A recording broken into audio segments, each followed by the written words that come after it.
सदर साहब उम्मीदवार सूबाई असम्बली जनाब राना अब्दुल रऊफ साहब, उम्मीदवार सूबाई असम्बली जनाब चौधरी काशिफ महमूद साहब, उम्मीदवार सूबाई असम्बली, और हारूनाबाद के मेरे बुजुर्गों, भाइयों, नौजवान साथियों, अस्सलाम वालेकुम। आप सब खैरियत से हैं?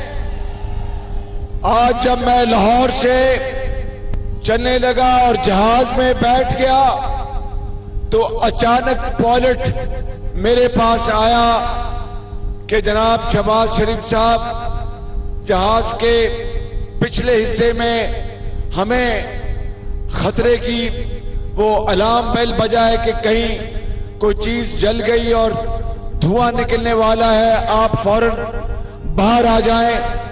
तो मैं बाहर आया। उन्होंने कहा कि अब ये जहाज भावलपुर नहीं जा सकता। मैंने कहा कि अल्लाह ताला, ये तेरी शान है कि मैंने जनूबी पंजाब का पहला प्रोग्राम बनाया इंतखाबी, मेरी मदद करना। उसके बाद चारों तरफ हमने कोशिश की, एक और जहाज हमें मिल गया। उस जहाज में जब मैं बैठने लगा तो भावलपुर में जो हेलीकॉप्टर था उसके पायलट ने कहा कि मैं अब नहीं जा सकता, हारूनाबाद शाम पड़ गई है। मैंने कहा अभी तो बहुत दिन है, 5 बजे 6 बजे हम 6:15 बजे हम पहुंचेंगे भावलपुर, तो क्यों नहीं जा सकता? 7 सवा 7 बजे मगरिब होती है और सूरज गुरूब होता है। हम अल्लाह के नाम लेके चलने लगे तो वहां पर पायलट ने कहा जी आप आ जाएं तो मैं आपको ले जाऊंगा फोर्ट अब्बास। जब हम पहुंचे भावलपुर तो जब मैं जहाज से उतरा तो वो हेलीकॉप्टर का पायलट वो थैला लिए और स्याह ऐन के पहने मेरे पास आया कि जनाब मैं नहीं जा सकता, वहां पर अब शाम होने वाली है, मैंने वापस आना है फोर्ट अब्बास से, तो मेरे पास टाइम नहीं। मैंने कहा जनाब पायलट साहब, अगर तो आप लेके जा सकते हैं तो ठीक, वरना मैं गाड़ी पे पैदल साइकिल पर मैं पहुंचूंगा, हारूनाबाद में पहुंचूंगा।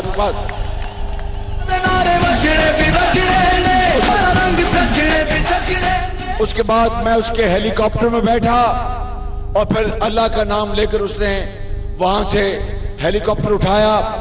और रास्ते में मैं जब भावलपुर और हारूनाबाद का रास्ता तय कर रहा था तो रास्ते में वो जो सहरा है वो हमें रास्ते में मिला और देखता रहा कि थोड़ी आबादियां कहीं कहीं हैं और कहीं बिल्कुल बंजर चोलिस्तान है।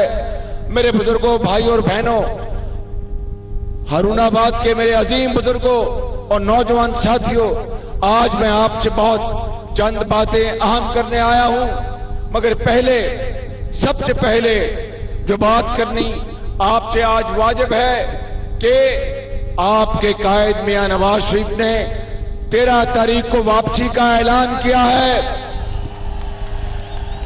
और उन्होंने कहा यह है कि इसमें कोई शक नहीं कि मेरी बीवी कुलसूम नवाज साहिबा और मेरी भाभी बेगम कुलसूम साहिबा, उन्होंने कहा नवाज शरीफ साहब ने कि वो जिंदगी और मौत की जंग लड़ रही है, अल्लाह ताला उनको सेहत कामला अता फरमाए।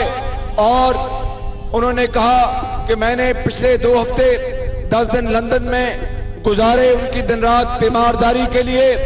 अब मुझे नैब अदालत ने जिस मुकदमे में सजा दी है, खुद जज ने कहा है कि नवाज शरीफ ने कोई करप्शन नहीं की, मगर चूंकि मुझे नैब अदालत ने ये फैसला दिया है, मैं अपनी बेगम को खुदा हाफिज कहकर मैं अपने पाकिस्तान अवाम के पास जाऊंगा, साथ रहूंगा बिल्कुल। और वो इंशाअल्लाह जल्द आने वाले हैं। अंदाजा करें कि उस शख्स के दिल में कितनी अपने वतन के लिए मोहब्बत, अवाम के लिए मोहब्बत, कि अपनी बीवी अहलिया साहिबा जो शदीद बीमार हैं और मौत और जिंदगी की कशमकश में है, उसके बावजूद वो नवाज शरीफ वो आपके पास आ रहा है। और नवाज शरीफ कौन है? जिसने पाकिस्तान को एटमी ताकत बनाया अल्लाह ताला के फजलो करम से, और बिल क्लिंटन की 5 अरब डॉलर की जो इमदाद थी उसको पांव से ठुकरा दिया। खारजी धमकियां और दबाव को कहा कि जो मर्जी करो। हिंदुस्तान ने 5 एटमी धमाके किए हैं, मैं 6 धमाके करूंगा और पाकिस्तान को अजीम बनाऊंगा। और आज ये जो हम पर इल्जामात लगाते हैं, जो इल्जामात लगाते हैं मेरे बुजुर्गों, भाइयों और बहनों और नौजवान साथियों, वो झूठे इल्जामात। नवाज शरीफ वो है, याद करो हारूनाबाद के मेरे बुजुर्गों और भाइयों और मेरी बहनों और नौजवान साथियों, 2013 में बिजली 20-20 घंटे जाती थी मगर वापस नहीं आती थी। याद है आपको? याद है? वो है नवाज शरीफ जिसने कौम से वादा किया 2013 के इलेक्शन में। और अभी आपने मुझ खादिम का भी बयान 2013 का आपने देखा, और मैंने कहा कि अल्लाह के फजल से हम पूरी कोशिश करेंगे कि जो 5 साल गुजर गए बिजली के अंधेरे खत्म करेंगे। और वो झूठे खान और नियाजी खान को भी आपने सुना कि मैं पाकिस्तान में केपीके में बिजली लेके आऊंगा और पूरे पाकिस्तान में बिजली लेके आऊंगा। और अब कहते हैं कि 72 मेगावाट बिजली बैठी है। बिजली कभी बैठती भी है? बिजली तो तारों पे नाचती है।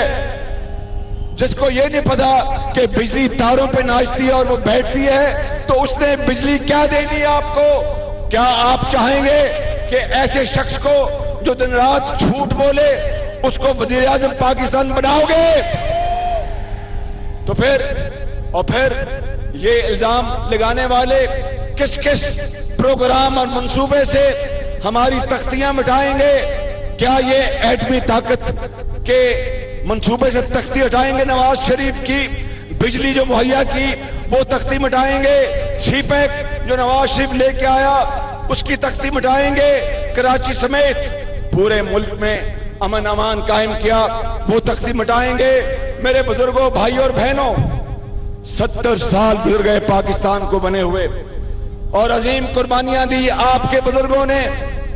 हारूनाबाद, फोर्टाबाद, भावलपुर, पूरे पाकिस्तान के भावलनगर, पूरे पाकिस्तान के अवाम ने कुर्बानियां दी कायदे आजम की अजीम तहरीक में। तब जाकर ये मुल्क खुदादाद पाकिस्तान मार्जे वजूद में आया।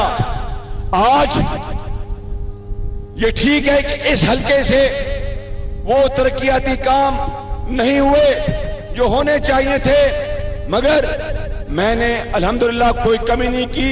आप जाएं जहां से भी आप देख रहे हैं, पक्कियां सड़कां थे, सौखे पैंडे। बनी कि नहीं बनी? पक्कियां सड़कां थे, सौखे पैंडे। चिश्तियां का जाके दानिश स्कूल देखें जहां पर गरीब और यतीम बच्चों और बच्चियों को ऐसी तालीम दी जाती है कि लाहौर के एक्शन कॉलेज में इस तरह की तालीम नहीं मिलती। चिश्तियां के रेगिस्तान में खुद मैंने खड़े होके वो दानिश स्कूल बनाया था। याद है कि नहीं याद है आपको?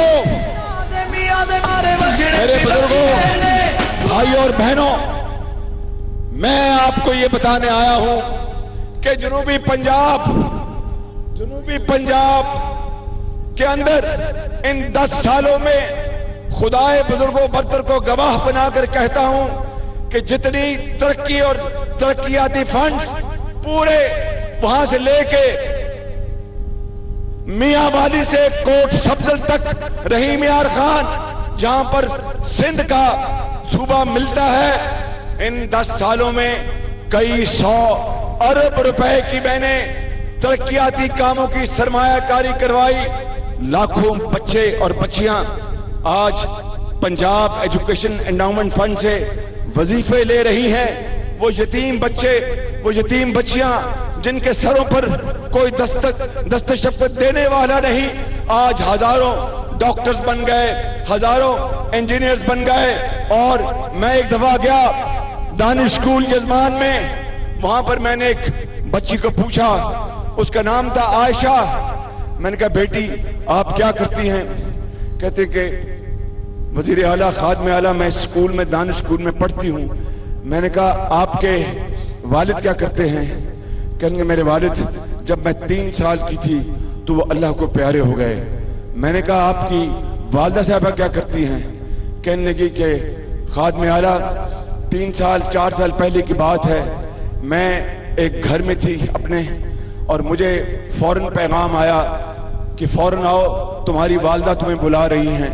मैं फौरन गई तो वो बजाय मुझे उस घर में लेके जाने के जहां पर मेरी वालदा वहां पर बर्तन साफ करके रिज़्क़े हलाल कमाती थी, वो मुझे अस्पताल ले गए। कहते कि मैं घबरा गई खादम आला। मैंने कहा मुझे अस्पताल क्यों लेके आए हो? कहते तुम्हारी वालदा बीमार हैं। कहते जब मैं वालदा के, भाई आप पीछे हो जाओ प्लीज, जब मैं वालदा के बिस्तर पे पहुंची तो वो भी खुदा को प्यारी हो गई थी। मेरी जिंदगी में मेरे वालिद और मेरी वालदा मेरा साथ छोड़ गए। मेरे 2-3 छोटे छोटे बच्चे और बच्चियां, मुझे समझ न आए कि खादम आला अब मेरी जिंदगी और मेरे बहन भाइयों की जिंदगी किस तरह गुजरेगी। कौन हमें आके ईद शब रात पर दस्तक